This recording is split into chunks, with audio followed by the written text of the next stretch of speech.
All right, so God is a God of order. Итак, Бог порядка. And He specifies everything here. И Он дал детальные указания по поводу всех вопросов. Where you're going to live in relationship to the tabernacle. Когда where you're gonna live? Where they will live. Yeah. Да, где они будут жить и все вот эти вот и все в связи с по отношению к скинии, где они будут And how they will march. И каким образом они будут передвигаться, The order of march is specific. Then you have the Levites carrying the tabernacle, and then you have people behind them. И есть определенный порядок передвижения, то есть есть левиты, которые двигают скинию, и есть люди за ними и перед ними. So they counted the men of war. И они перечислили, посчитали тех, кто мог воевать. But the Levites are exempted from military service. Но левиты, они освобождены от воинской службы. But they are to protect the place of worship and the articles used. Их задача в том, чтобы хранить место поклонения и все связанные с этим принадлежности.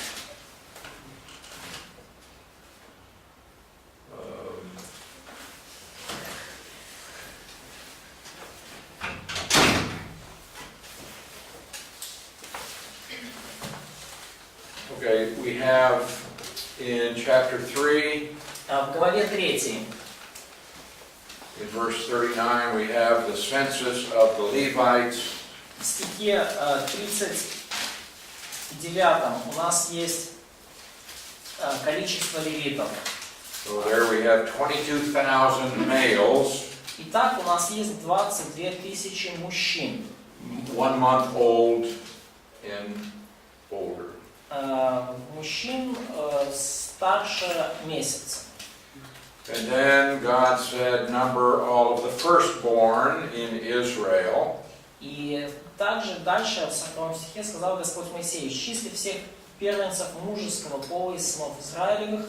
So they numbered 22,273, verse 43. То есть и в 43 стихе они пересчитали всех первенцев Израиля, 22 273. So there were more firstborn than there were Levites. Ну, то есть было больше первенцев, чем левитов. And so these 273 are going to have to be redeemed with money. И таким образом вот эти 273 должны быть человека должны, лишние, должны были быть искуплены деньгами. Now in chapter 4, В главе 4 we have the Kohathites. У нас есть сыны Каафовы, да. And he says that they are to be numbered, verse 3, from 30 years old and above to 50 years old. И они должны быть исчислены, те, кто от 30 лет и выше до 50 лет. Now the Kohathites, Сыны Каафовы, they are going to be responsible for the furniture and the utensils. Они будут ответственны за все, что, за все принадлежности в скинии. So they take down the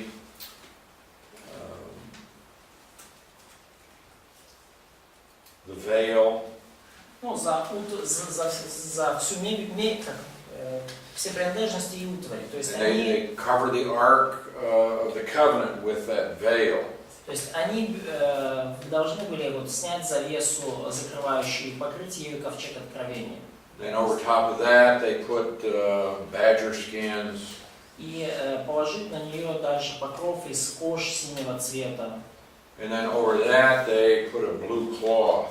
И сверх его накинут покрывало все из голубой шерсти. So they, in instructions are given for each piece of furniture in the tabernacle. И указания даны для каждого элемента скинии. Now, when you go down to verse 15, когда мы дальше смотрим на стих 15,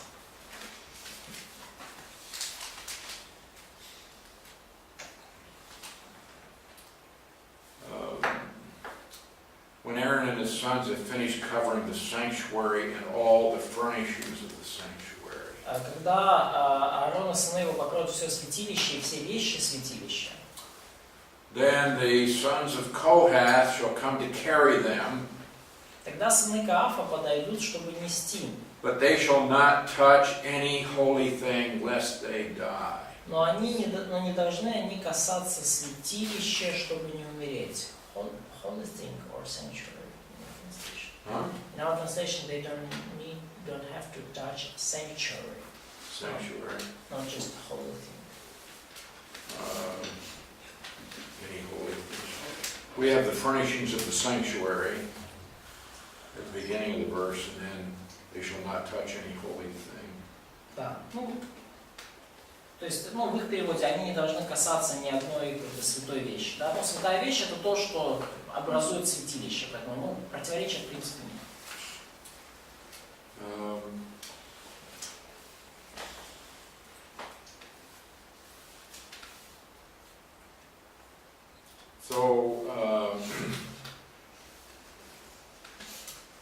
At the end of verse 19 it says, Aaron and his son shall go in and appoint or assign each of them to his service and his task. В 19 стихе написано, что Аарон и сыны его пусть придут и поставят их каждого в служение его и в ноше его. But they shall not go in to watch while the holy things are being covered, lest they die. Но сами они не должны подходить смотреть святыню, когда покрывают ее, чтобы не умереть. Each one has a part, and У каждого you у can't be часть. casual about this ministry. И нельзя было быть, скажем так, слишком относиться к этому служению как к какой-то повседневной обязанности, к чему-то очень обыденному.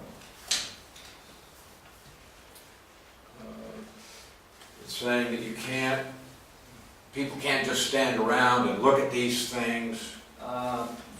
Написано, что люди не могут просто вот так вот стоять рядом и смотреть на все вот эти вещи. And most of the people in Israel never saw the things that were inside the tabernacle.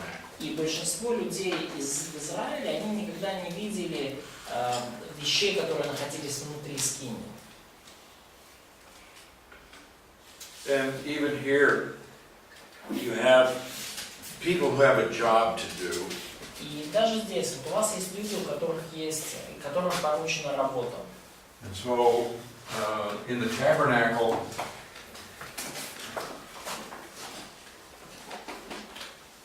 in here you have the Ark of the Covenant.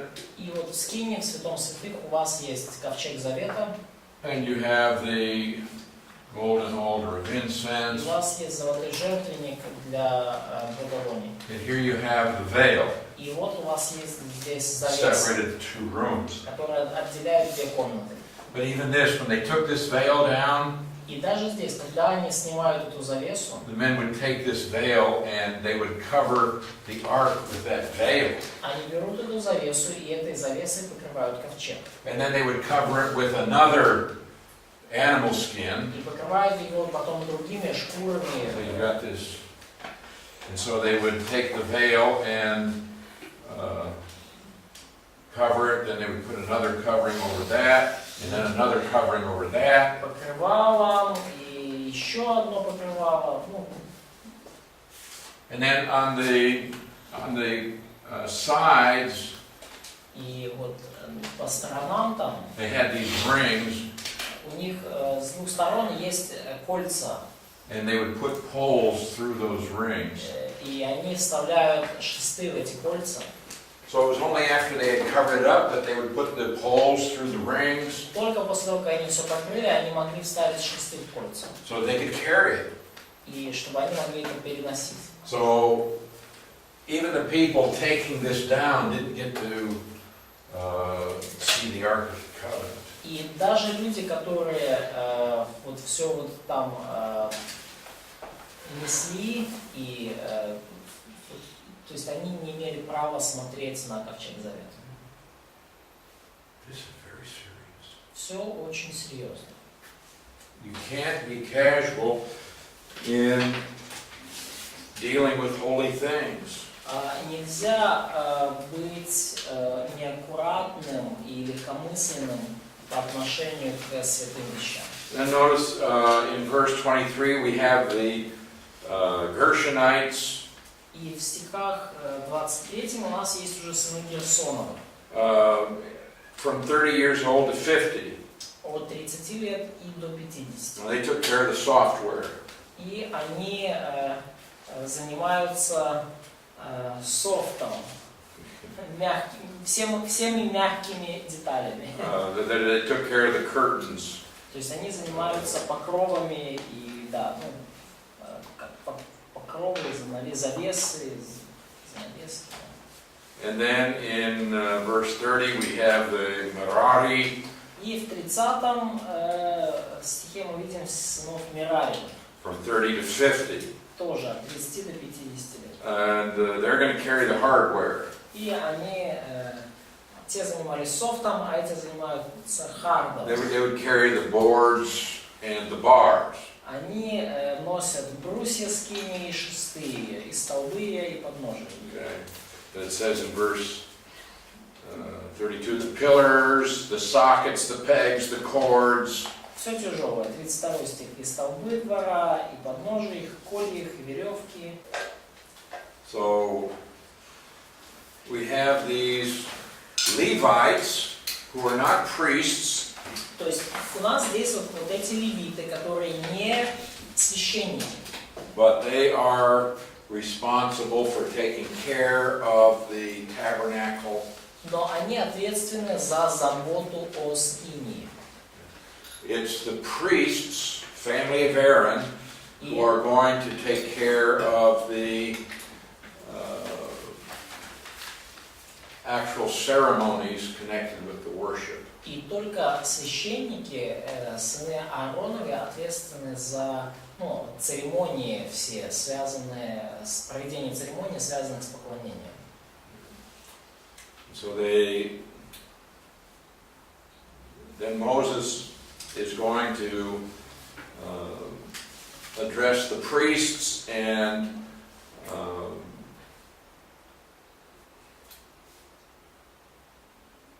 set them apart for their service. И далее Моисей обратится особо к священникам и отделит их на служение. But before they actually set out, they're going to have a little time of purification. И прежде чем они будут поставлены на служение, им нужно некоторое время для очищения. So before they set out on their journey, Moses said, we need to set apart the people that are defiled, ceremonially unclean or physically unclean. То есть прежде чем они упаковались для путешествия, Моисей сказал, что вы должны отделить людей, которые нечисты, в церемониальном плане. И if there has been sin, there needs to be the offering of sacrifices. И они должны очиститься, и также, если был грех, они должны принести жертвы и приношения. In chapter 6, we have В главе 6 something that is called the Nazarite vow. у нас здесь есть обет, назарейский обет. Now, you need to know that this doesn't have anything to do with being a Nazarene. Ну, и вам нужно понимать, что ничего общего это не имеет с тем, чтобы быть назарянином. There's some confusion about this. Ну, люди часто путают. Now, I don't know, Ну, it seems like there was some confusion. In Matthew 2:23, в Матфея 2:23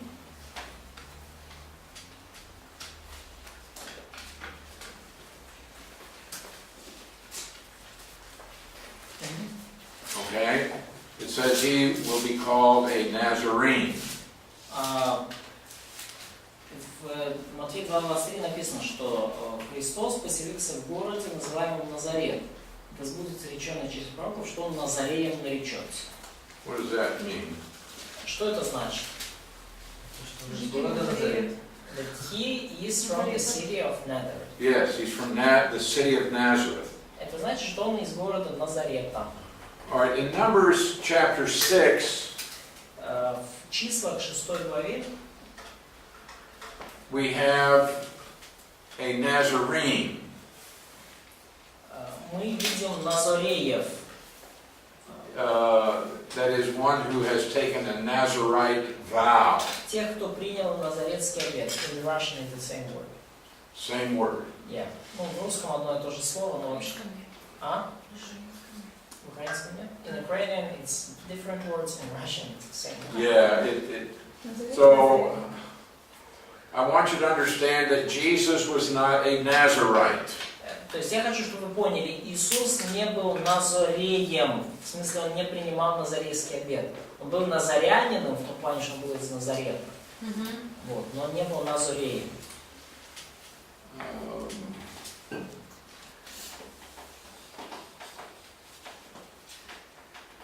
The word Nazarite Слово Назарей means something that has been dedicated, означает, что нечто было посвящено. something that is devoted to God. Нечто особенно посвящено Богу. And he talks about how one becomes a Nazarite. И в 6 главе написано о том, как человек становится Назареем. He becomes a Nazarite by taking a vow. Он становится Назареем, принимая обет назарейства. So in verse 2, Стих 2. when either a man or woman, Если мужчина или женщина, so a woman could take a Nazarite vow. и женщина тоже может дать обет назарейства, They consecrate an offering to take the vow of a Nazarite to separate himself to the Lord. решится дать обет назарейства, чтобы посвятить себя в Назарее Господу. So he's saying, I am going to set myself aside to serve the Lord for a particular period of time. То есть человек говорит, я хочу отделить себя для служения Господу на определенный период времени. Could be a month, Может быть a месяц, year, год, 5 years, 5 лет, 10 years. 10, For some it was a lifetime. а для некоторых вся жизнь.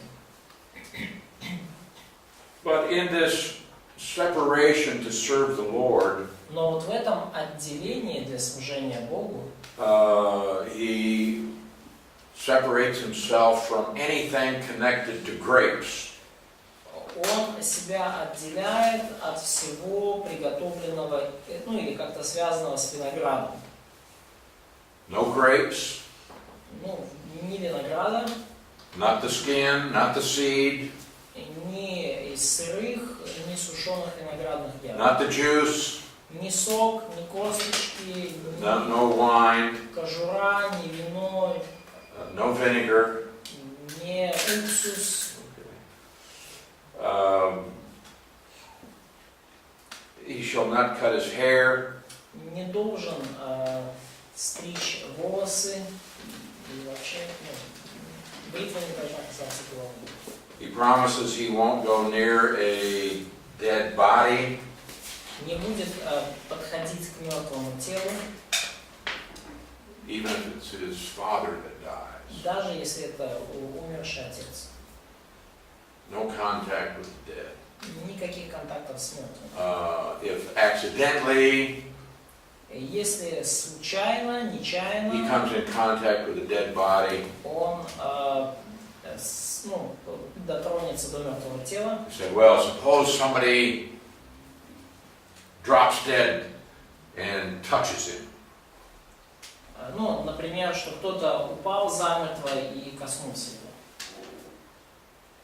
Ну, вот если- Well, then there's a special ceremony he had to go through to start the vow again. то есть особая церемония, чтобы он мог заново начать свой обет.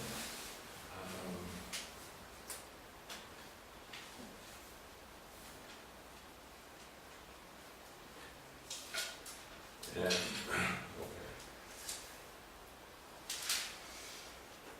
So it was just a vow that you are going to be separated for the Lord's use for a period of time. То есть это вот обет Назарейства, это обет, который отделял вас для служения Богу на определенный период времени. Now, in some cases, a parent might dedicate the child to the Lord's service. В некоторых случаях родители могли посвятить ребенка на служение Богу. Such as Samson's parents, Ну, так как сделали это, например, родители Самсона, Samuel, родители Самуила John the Baptist. или Иоанна Крестителя. But typically it was an individual who would take a vow. Но обычно обет принимали уже сами люди, отдельные люди. And then when the time period was up, there was a ritual he had to go through. И когда срок обета заканчивался, был ритуал, через который они должны были пройти. And then he has fulfilled his vow. И он таким образом исполнял свой обет. In chapter 6, В главе 6, verses 24 through 26, стих 24-26, we have this very famous benediction. у нас здесь вот есть знаменитое очень благословение. Do you know these verses? Знаете ли вы эти стихи? Благословение Ааронова. Then memorize them Заучите на память. before Friday. До пятницы. Okay? Verses 24, 25, 26. Стихи 24, 25, 26. The Lord bless you and keep you. Да благословит тебя Господь и сохранит тебя. The Lord make his face to shine upon you and be gracious to you. Да презрит на тебя Господь светлым лицом своим и помилует тебя. The Lord lift up his countenance upon you and give you peace. Да обратит Господь лица свои на тебя и даст тебе мир. What does it mean to have God's face shine on you? Что это значит, что презрит на тебя Господь светлым лицом своим?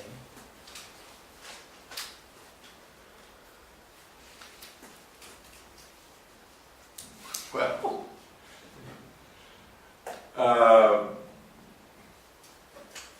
your face can be sunny or it can be dark. Ваше лицо может быть сияющим, а может быть хмурым. It's just a figure of speech. It's saying, И это, просто образное выражение. may God smile at you. I mean, Пусть Господь улыбнется тебе. the idea is he's going to be pleased with you. Идея в том, что Он будет доволен тобой. То есть, да. And you can tell, if someone looks at you and they're angry, И вы можете сказать, что если кто-то смотрит на вас и с гневным выражением лица, like a dark cloud. это как такие темные тучи на лице, хмурое лицо. Someone's really pleased with you, proud of you. Но если кто-то доволен очень вами и гордится вами, and their face is shining. то их лицо сияет, глядя на вас. Verse 26, the Lord lift up his countenance upon you. Стих 26. Да обратит Господь лица свои на тебя.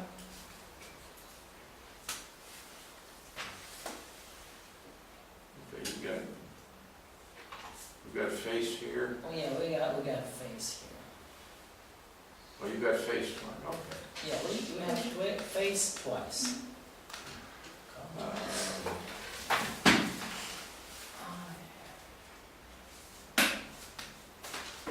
Okay. Lifting up the countenance or lifting up the face means to look on someone with favor. Ну, обратить на кого-то лицо или, ну, countenance, да.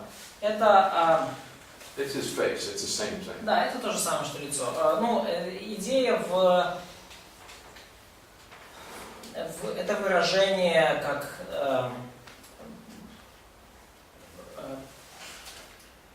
как это в этом контексте сейчас? Расположение. Расположение, да, расположение, Okay. And give you peace. да. То есть Бог будет расположен к тебе и даст тебе мир.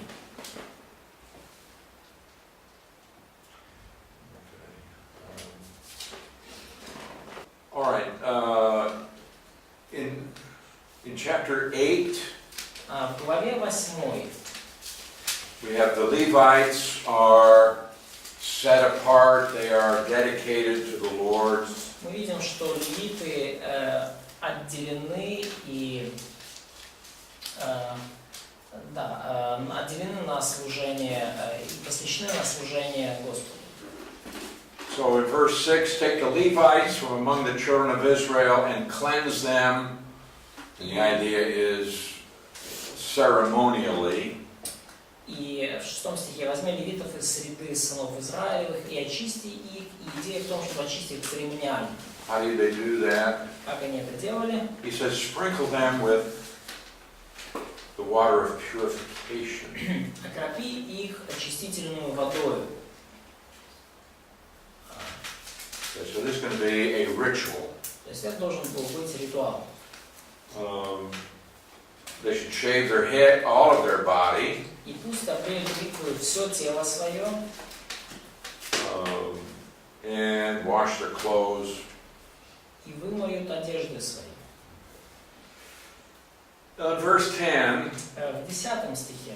bring the Levites before the Lord, and the children of Israel shall lay their hands on the Levites. И приведи левитов их пред Господа, и пусть возложат сыны Израилевы руки свои на левитов. And this is again a ritual of identification. И опять же, это ритуал идентификации. Many churches today have a ritual in which they lay hands on people. И многие церкви сегодня имеют вот этот ритуал, когда они возлагают руки на людей. When they install deacons or elders or pastors. Ну, например, когда они как рукополагают диаконов, пасторов и старейшин. And this is identification. И это акт идентификации. We now acknowledge that this man is one of us. That is, maybe he's one of the leadership. И мы этим самым показываем, что вот этот человек, он один из нас, один из наших руководителей. We are identifying ourselves with this man. Мы себя идентифицируем с этим человеком.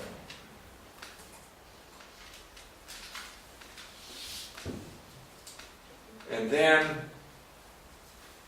in verse 12, the Levites shall lay their hands on the heads of the young bulls. И в 12 стихе, а левиты пусть возложат руки свои на голову тельцов.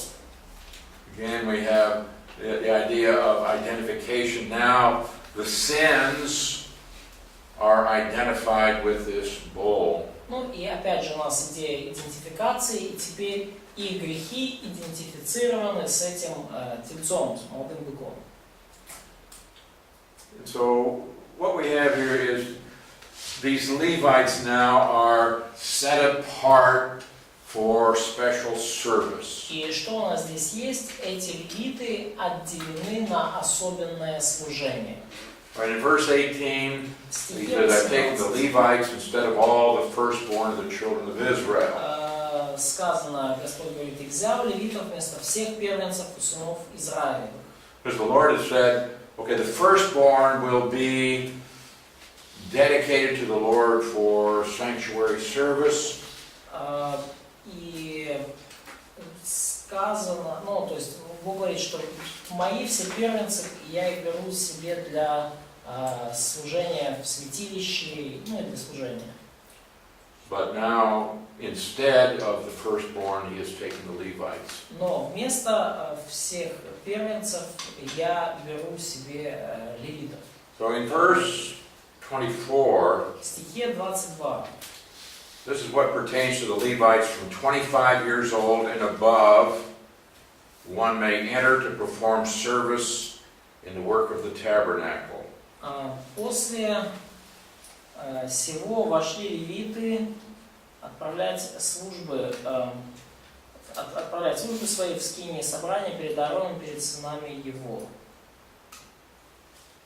Я прошу прощения, 24 стих. Вот закон о левитах. От 25 лет и выше должны вступать они в службу для работ при скинии собрания. Now before we saw the number 30 years, До того, как мы увидели число 25 лет, now we have 25. до того, как мы увидели число, до этого мы увидели число 30 лет, а у нас сейчас 25.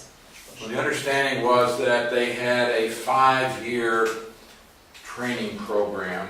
И нам нужно понять, что у них была вот эта пятилетняя, с 25 до 30 лет, Before they would be officially installed as a Levite who could minister. у них была образовательная программа подготовки перед тем, как они официально были поставлены и вступали в служение как левиты при скине. At the age of 50, they must cease performing this work and work no more. И в 50 лет должны прекращать отправление работы, более не работать. I'm glad I'm not a Levite. Я рад, что я не левит. But some people would like this. Ну, Retire at 50. может быть, кому-то это понравилось бы. Ты уходишь на пенсию 50 лет. Also in verse 26, they may minister with their brethren in the tabernacle at meeting to attend to needs, but they themselves shall do no work.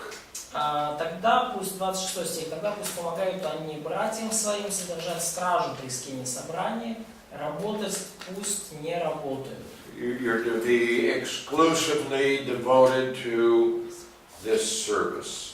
То есть они должны быть посвящены исключительно на это служение. All right, now in chapter 9, В главе 9. now it's the first month of the second year. Вот первый месяц второго года.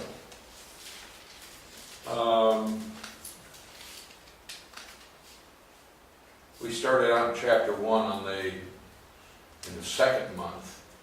У нас началась глава 1 с второго месяца.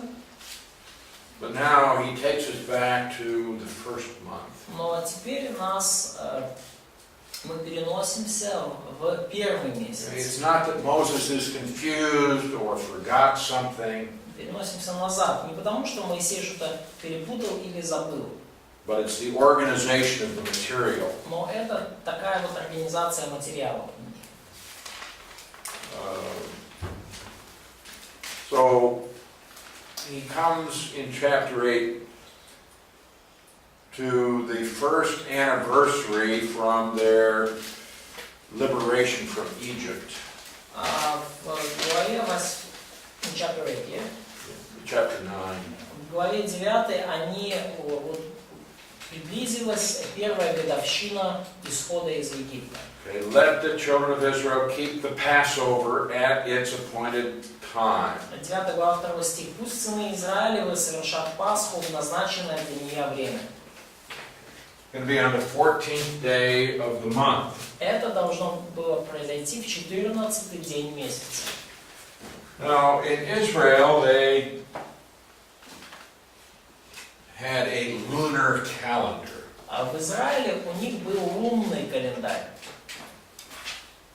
It wasn't like our calendar, И он не был как наш, не был не похож на наш.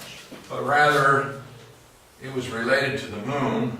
И в отличие от нашего, он был связан с Луной. Now, when the moon is dark, И вот, когда Луна темная, то есть,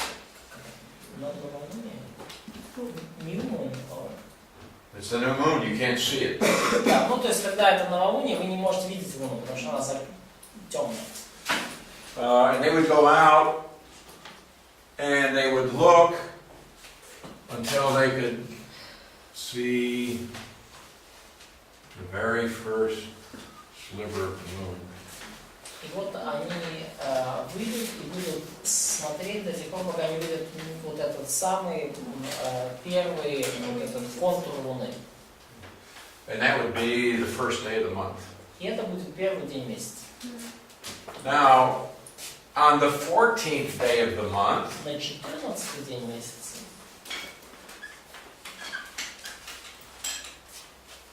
the moon will be full. Луна будет полная, полнолуние. That's the way it works. Вот так это и работает. Which means on the Passover, Что значит? И это значит, что на Пасху big moon. большая луна. Полная луна.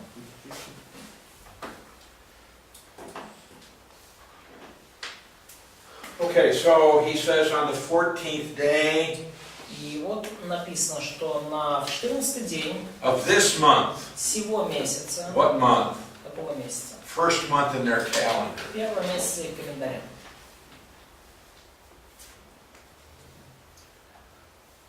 Как он назывался? Вот возле меня ему написано.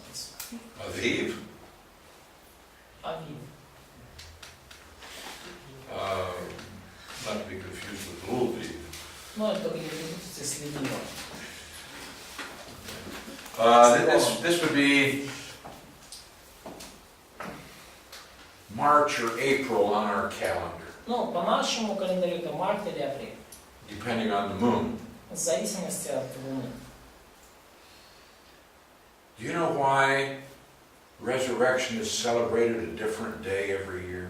Вы знаете ли вы, почему Пасха, воскресение Христа празднуется в разные дни каждый год? Sometimes March, Иногда в марте, sometimes April, иногда в апреле, sometimes even May. иногда даже в мае. Why? Почему? Лунного календаря. It's a moon calendar. It's a moon calendar. Это получается, Because of this. Из-за этого. And so what the Roman Church did was to say, И что придумала Римская Церковь? Они сказали так.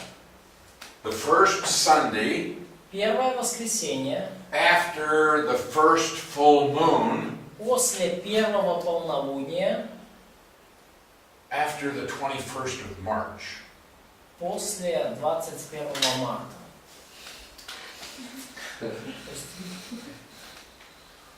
Okay, so now what happens is you might have a full moon on the 21st of March, Но что случилось? У вас должна быть на 21 марта полная луна. Полнолуние будет. and it may be that the next day is a Sunday, И может быть, что у вас как раз таки следующий день это и воскресенье. so you could have Easter as early as March 22nd. И у вас может быть Пасха даже 22 марта. But it might be that the first full moon after that date doesn't come until sometime in April. И может так случиться, что первое полнолуние после вот этой даты, 21 марта, не будет случиться только где-то аж там в апреле. It might be 4 weeks after the 1st of March. Может быть, даже через 4 недели после 21 марта. And then depending on the day of the week, it might be another 6 days. И в зависимости от дня недели могут быть еще 6 дней. So now you have it at the end of April. И так что вы будете, у вас Пасха будет, намечена на 6, конец апреля. But it changes every year. Но каждый год оно меняется. And then you have this idiocy with the Orthodox Church calendar. И у вас... Nonsense. И также есть вот эта бессмыслица с календарем православной церкви. See, we have 365 days in a year, У нас в году 365 дней. 365 and a quarter days. Вообще говоря, 365 дней и еще четверть дня. So that every 4 years we add an extra day. И каждые 4 дня мы добавляем еще один дополнительный день. Right? You know that. Every 4 years you have an extra day. Да. February 29th. Да, февраль 29 число. So, that's okay, but it's not exactly a fourth of a day because there are some extra minutes. Но вообще говоря, там не точно четверть дня, там четверть дня, 365 дней с четвертью и еще там несколько минут. Which is not terribly significant. Что не представляет такого уж большого значения. But over a period of about 12 years, I don't know, 13 years, you add an hour. Но на протяжении 12-13 лет у вас набегает час. And then over a period of more years, it becomes a day. А в период нескольких десятков лет это уже становится днем. Just a little bit at a time. Просто чуточку времени. But what happens over a period of several centuries? Но что получилось? В период нескольких столетий Things aren't the same. все не стоит на месте. For example, if they had just continued without making adjustments for these few minutes a year or a month, pretty soon we would have Christmas, but it would be in the middle of summer.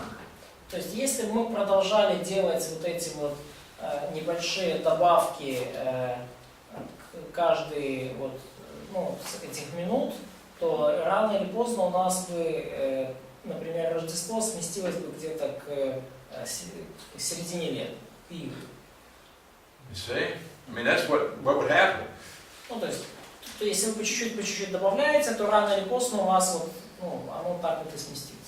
So in the 18th century, И в 18 столетии people realized that the seasons are not exactly where they ought to be. Когда люди поняли, что поры года уже не совсем там, где им положено быть.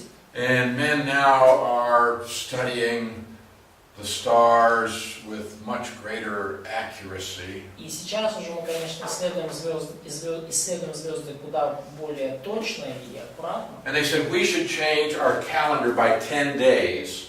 И ученые сказали, нам нужно наш календарь поменять на 10 дней. Which they did. И они это сделали. The whole world, Весь мир, except Russia and Japan кроме России и Японии. and one other country, И еще одну страну. they all changed their calendar by 10 days. Они все поменяли свой календарь на 10 дней. Russia didn't do it. Русские это не сделали. Well, it came to the 20th century. И это все it happened. We came to the 20th И century. вот пришло 20-е столетие. And now Russia and Japan are 2 weeks behind the rest of the world. И вот Россия и Япония, они уже на 2 недели отстают от цивилизованного мира. I mean, the entire rest of the world, Ну, весь оставшийся мир, they would do, okay, they would say, it's the 14th of April. они говорят, вот 14 апреля у нас. Russia said, no, it's the 1st. А в России говорят, не, это 1 апреля. Well, you can imagine trying to do business. И представляете, чего это стоило делать, ну, заниматься бизнесом? Call me on the 10th. Позвоните мне 10-го. Or to write a contract. Или, например, давайте контракт Yeah, подпишем. this is due on the 14th. Вот это и это будет сделано 14 числа. Well, finally, Lenin Ну и в итоге Владимир Ильич Ленин came to power. взял власть. And they had a revolution. I don't know. It was in all the papers. Maybe you read about it. Ну и случилась, да, революция, вы, наверное, об этом читали. Да. And Lenin said, we must join the rest of the world. И Ленин сказал, что надо бы нам присоединиться ко всему оставшемуся миру. So, by decree, И своим декретом said tomorrow's going to be the 14th. он сказал, завтра 14.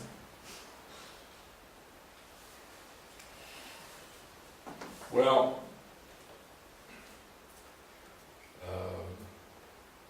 do you ever wonder why they celebrate the October Revolution in November? The October Revolution? Да, теперь вы понимаете, почему они Октябрьскую революцию в ноябре праздновали, да? When do they celebrate it? Когда они праздновали? День Октябрьской революции, когда праздновали? November 7. Isn't that strange? Странно, да? Okay, listen. What happened was they just changed the calendar. Что случилось? Они просто поменяли календарь. Today, it's going to be like the 31st. Tomorrow is going to be the 14th. Ну, сегодня, например, 31 марта, например, а завтра уже 14 апреля. Okay, it's all on paper. Все это на бумагах. Nobody's taken any days off your life. Никто не забирает дни из вашей жизни. But the Orthodox Church said, Ну, православная церковь сказала, but we have a saint on every one of these days. у нас же святой на каждый день расписан.